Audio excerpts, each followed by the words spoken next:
나마스테, 안녕하세요. 무자극 영혼의 힐링 채널 스타시대입니다. 영화 채널도 아닌 주제에 영화를 한 편 소개해 드리려고 해요. 최신 영화는 아니고 최근에 봤는데 너무 좋아서 제 채널에서 한번 다뤘으면 하다가 오늘 이렇게 시간을 만들게 되었습니다. 자, 그러면 시작하겠습니다. 이 영화는 원작이 소설인데요. 이 소설도 실화를 바탕으로 쓰여진 소설이라고 합니다. 지금 보여드리는 이 커버의 느낌처럼 영화도 아주 예쁘고 달달한 느낌의 영화가 되겠는데요. 이 영화가 특별한 점은 이 달달하고 예쁜 느낌, 예쁜 영상, 예쁜 음악이 펼쳐지는 가운데 중간중간에 한 번씩 덮고 있었던 생각은 해야 하는데 결론은 지어야 하는데 끄집어내고 싶지 않아서 숨겨놨던 그런 부분들을 들춰내는 그런 힘을 가진 특별한 영화가 되겠습니다. 하지만 그 들춰냄이 굉장히 큰 불편함이나 힘듦으로 느껴지지 않기 때문에 그런 들춰냄이 아니기 때문에 편안하게 영화를 시청하시면 될 것 같아요. 영화의 시작은 줄리아 로버츠가 발리의 영적 치유사를 만나게 되면서 시작됩니다. 마침내 이 귀여운 영적 치유사를 만나게 되었고요. 이 영적 치유사는 줄리아 로버츠의 손금을 봐주면서 이런저런 이야기를 해주게 되는데 뜬금없이 6개월에서 10개월 사이에 전 재산을 잃을 거라고 이야기하고 자신을 분명히 다시 만나게 될 거라고 예언까지 덧붙입니다.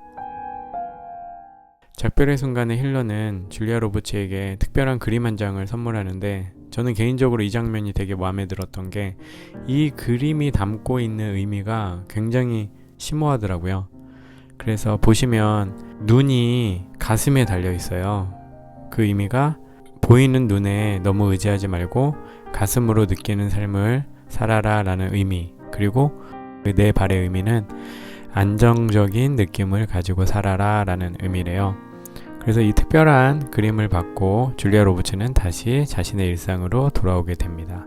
일상으로 돌아와 자신의 삶을 객관적으로 돌아보니 얼마나 행복하지 못한 삶이었고 얼마나 남의 눈을 의식해서 만들어진 삶이었나 라는 여러 가지 깨달음을 얻게 됩니다. 어떻게 할까 고민하다가 신에게 매달려 보기로 하는데 이것도 매달려 본 사람이 매달려 보는 거지 너무나 어색한 거예요. 신에게 매달린다는 게 어떻게 기도를 시작할지도 모르겠고 그래서 가슴에 있는 말을 하나 둘 꺼내기 시작하는데 자기도 모르게 정말 뜨거운 닭똥 같은 눈물이 뚝뚝 떨어지게 됩니다. 신께 완전한 고백을 마치고 결심이 선 그녀는 남편에게 이혼을 요구합니다. 이혼을 선언하고 그녀의 하루하루는 아주 다이나믹한 사건 사고로 가득하게 되는데요. 본격적으로 그녀의 인생의 2막이 펼쳐지는 느낌입니다. 스포 없는 리뷰로 준비했기 때문에 자세한 내용은 생략하고요. 이혼을 통해 삶이 강제 리셋이 돼버린 그녀는 그동안 마음속에 품고 있었던 고민과 인생에 대한 깨달음을 위해서 드디어 미루고 미뤘던 긴 여정을 시작하게 됩니다. 이탈리아를 시작으로 인도를 넘어 발리까지 가게 되고요. 그녀는 다양한 사람들을 만나게 되고 여러 가지 경험을 하면서 삶의 본질적인 부분으로 점점 더 깊이 파고 들어가고 그녀가 그토록 깨닫고 싶었던 인생의 비밀을 조금씩 알아가는 듯 합니다. 이 영화가 특별한 점은 여러 가지 매력 요소를 가지고 있다는 건데요. 먼저 로드무비 형식을 취하기 때문에 다양한 장소, 특히 정말 우리가 한 번쯤 가봤으면 하는 인도, 발리, 이탈리아 이 멋진 세 나라를 마음껏 그녀와 함께 돌아다녀 보는 듯한 느낌을 받을 수가 있고요. 각각의 나라가 가지고 있는 영화 내의 상징성이 있는데 이탈리아는 너무나 맛있는 이탈리안 음식들을 마음껏 입이 아닌 눈으로 감상하실 수 있고요. 저도 모르게 웃음이 나네요. 그리고 깨달음의 성지, 여행의 끝판왕 인도, 그리고 그 인도 안에서도 제가 전에도 몇 번 말씀드렸던 아슈람, 정말 깨달음을 얻기 위해서 전투적으로 시간을 보내는 곳인데요.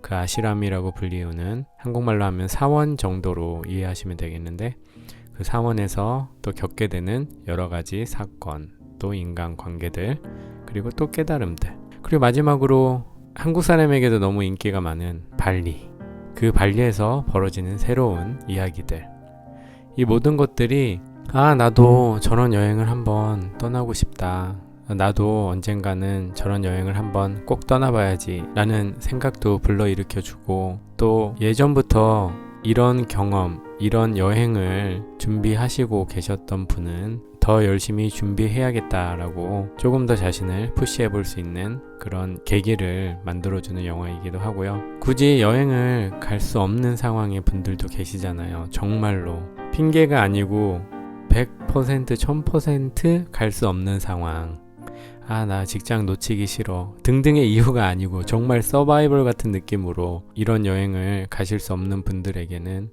간접적으로 그녀와 함께 한 발 한 발 이곳저곳을 다니다 보면 진짜 자기가 그곳에 있는 것 같은 느낌도 받으실 수 있습니다. 그리고 마지막으로 특히 개인적으로 저에게 이 영화가 특별하게 다가오는 이유는 앞서 말씀드린 이런 이유들 뿐만 아니라 이 영화 안에 숨겨진 여러 가지 인생의 지혜의 파편들, 어떤 작은 부분들을 많이 캐치할 수 있는 그런 재미가 있는 영화라고 보시면 좋을 것 같습니다. 예쁜 조명 켜시고 맥주 한 잔, 맛있는 안주 준비하시고 함께 떠나보셔도 좋고요. 아니면 커피와 달달이들과 함께 여행을 떠나보셔도 좋을 것 같아요. 정말 소개하고 싶었던 영화인데 드디어 이렇게 소개를 하게 돼서 너무 기분이 좋네요, 개인적으로. 오늘도 저와 함께 해주셔서 감사하고요. 구독과 좋아요로 응원 부탁드리겠습니다. 함께 해주셔서 정말 감사합니다. 바이바이.